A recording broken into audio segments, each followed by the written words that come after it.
Hello दोस्तों, कैसे हैं आप सब। आज हम आपको लेकर जा रहे हैं एक ऐसे देश में जिसमें हुआ था भगवान गौतम बुद्ध का जन्म।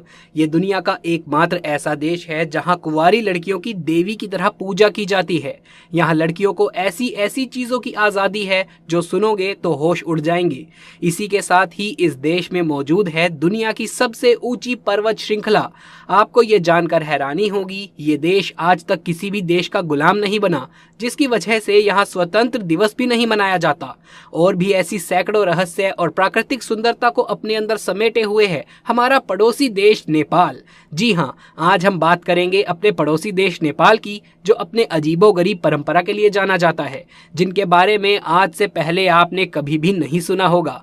तो चलिए दोस्तों, जल्दी से आप अपनी कुर्सी की पेटी बांध लीजिए और हम निकलते हैं आज के इस सुंदर सफर पर, जो जा रहा है सीधा नेपाल की ओर। लेकिन दोस्तों, हम आपको घर बैठे नेपाल के दर्शन करा रहे हैं, तो एक काम तो आप यहाँ पर हमारा कर ही सकते हैं। जी हाँ, आपने बिल्कुल सही समझा, हमें आपका हीरो और मोतियों से भी कीमती एक लाइक ही तो चाहिए। दोस्तों, वीडियो को लाइक जरूर से कर दे, कसम से मजा आ जाएगा। और तो और अगर चैनल को एक सब्सक्राइब अगर आप कर दे तो भैया आहा गजब। हाँ, तो कर लिया लाइक और सब्सक्राइब, तो चलिए फिर देरी किस बात की है, लिए चलते हैं आपको सीधा नेपाल की ओर।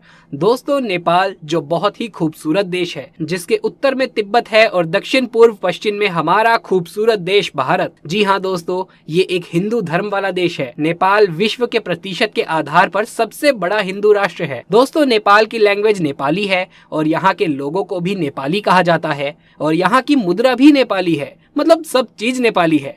यहाँ की आबादी करीब 3 करोड़ के आसपास है और जिसमें हिंदू धर्म के लोग 81% रहते हैं और वहीं बौद्ध धर्म के लोग 9% रहते हैं। वहीं मुस्लिम धर्म के लोग यहाँ केवल 4% रहते हैं। वैसे यही रेशो अगर इंडिया में होती तो मजा आ जाता। क्यों, क्या कहना है आपका, कमेंट्स में बताइए।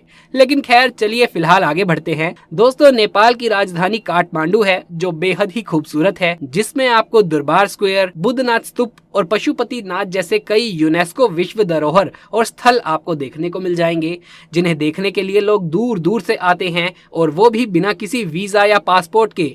ऐसा इसीलिए है क्योंकि नेपाल से हमारा भाई भाई का नाता है, जिस वजह से हम बिना किसी भी वीजा या फिर पासपोर्ट के यहाँ घूमने आ सकते हैं। नेपाल की संस्कृति और आबो हवा लोगों को इस कदर आकर्षित करती है कि लोग यहाँ अक्सर घूमने के लिए आ ही जाते हैं। दोस्तों, पूरी दुनिया में एकमात्र नेपाल ही ऐसा देश है जो आज तक किसी भी देश का गुलाम नहीं बना है। जी हाँ, आपने बिल्कुल सही सुना, और इसी वजह से यहाँ किसी भी तरह का स्वतंत्र दिवस कभी नहीं मनाया जाता।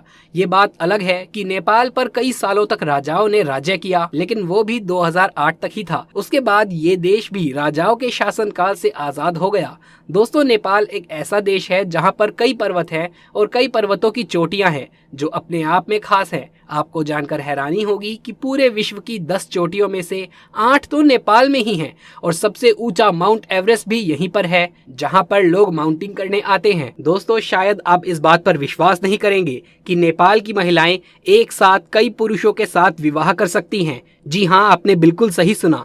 दोस्तों, यहाँ पर महिलाओं को कई प्रकार की छूट मिलती है। यहाँ पर एक महिला एक ही समय पर कई पुरुषों के साथ विवाह का संबंध बनाकर रख सकती हैं, और ये नेपाल में पूरी तरीके से सामान्य है। दोस्तों, क्या कभी आपने जीती जागती देवी देखी है? नहीं ना? तो चलिए हम आपको दिखाते हैं। तो दोस्तों, नेपाल में आपको जीती जाती देवी देखने को मिल जाएगी, और यहाँ की देवी को कुंवारी के रूप में पूजा जाता है। माना जाता है कि नेपाली कुमारी देवी तालेजू का जीवित अवतार है। उन्हें दुर्गा के नाम से भी जाना जाता है। ये तब तक जारी रहता है जब तक मासिक धर्म के बाद देवी तालेजू अपना शरीर त्याग नहीं देती। बीमारी और चोट के कारण खून की कमी भी देवी का लड़की के शरीर को छोड़ के जाने का संकेत हो सकता है। दोस्तों, जब हमारी घड़ी पीछे हो जाती है तो हम क्या करते हैं, फटाफट से उसे ठीक कर लेते हैं। लेकिन नेपाल के लोगों को इसका कोई भी फर्क ही नहीं पड़ता, क्योंकि नेपाल का समय माउंट एवरेस्ट के आधार पर होता है, जिस वजह से यहाँ का समय दुनिया के अन्य देशों के समय से 45 मिनट पीछे रहता है। इसी के साथ ही नेपाल एक ऐसा मात्र देश है जिसका झंडा आपको 2 त्रिजुट आकार में दिख जाएगा। उसके उत्तरी त्रिकोण में चांद है और निचले त्रिकोण में सूर्य है, जो कि हिंदू और बौद्ध धर्म को प्रतिनिधित्व करने वाले सूर्य को समर्पित है, जो कि 200 साल वर्ष पुराना माना जाता है, जो कि हिमालय को दर्शाता है। दोस्तों, नेपाल में कई प्रमुख नदियां हिमालय से निकलती हैं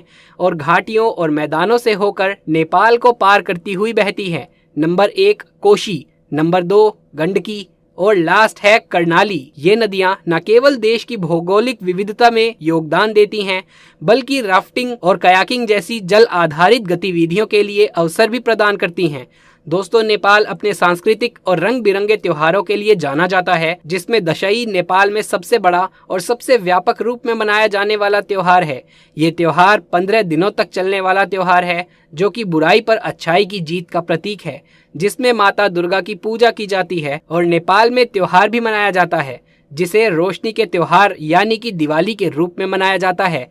दोस्तों, ये जानकर हैरानी होगी कि नेपाल में 100 से ज्यादा बोले जाने वाली भाषाएं हैं, जो देश की भाषाई विविधता को दर्शाता है। नेपाल के संविधान में कई भाषाओं को राष्ट्रीय भाषा के रूप में मान्यता दी गई है, जिसमें से नेपाली, मैथिली, भोजपुरी और अन्य शामिल हैं। यही नहीं दोस्तों, नेपाल में वन्य जीवों की एक समृद्ध विविधता, जिसमें कि बंगाल टाइगर, एक सींग वाला गेंडा, हिम तेंदुआ, लाल पैंडा और गंगा डॉल्फिन जैसी लुप्त प्राय प्रजातियां शामिल हैं। दोस्तों, अगर नेपाल के भोजन की बात करें तो यहाँ पर मांसाहार भोजन बेहद आम बात है। कई बार ये भी माना जाता है कि नेपाल के लोग चाउमीन और फास्ट फूड खाते हैं, लेकिन यहाँ पर पारंपरिक भोजन की बात करें तो यहाँ के लोग सबसे ज्यादा दाल भात खाना पसंद करते हैं। और दोस्तों, यहाँ पर दाल का तड़का बेहद खास होता है, जिसमें मसाले का भरपूर इस्तेमाल किया जाता है।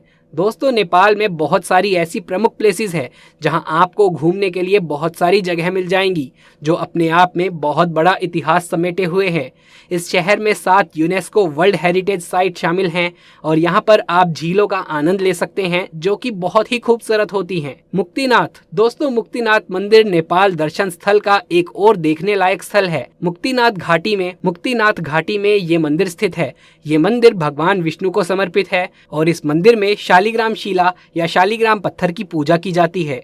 हिंदू धर्म के अनुसार शालिग्राम शिला में भगवान विष्णु का निवास माना गया है और इसीलिए इस पत्थर को काफी पवित्र भी माना जाता है। इस मंदिर को अंगूरा वास्तुकला से बनाया गया है।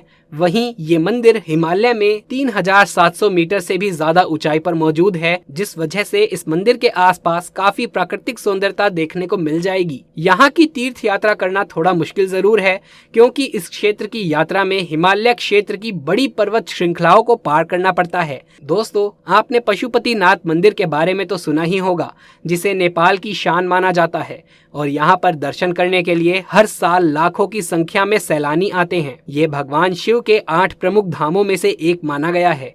इस मंदिर में चारों ओर से चांदी के दरवाजे लगे हुए हैं और सावन के महीने में पशुपतिनाथ मंदिर का अद्भुत नजारा किसी का भी दिल जीतने के लिए काफी है। इसके अलावा नेपाल में कई स्तूप भी बने हुए हैं, जिन्हें गौतम बुद्ध की आंख भी कहा जाता है। तो दोस्तों, ये थी आज की वीडियो। अगर आपको ये वीडियो पसंद आया हो तो इस वीडियो को एक लाइक जरूर से करें। इस इन्फॉर्मेशन को अपने दोस्तों रिश्तेदारों में ज्यादा से ज्यादा फैला दें, ताकि सभी तक ये जानकारी पहुंच सके।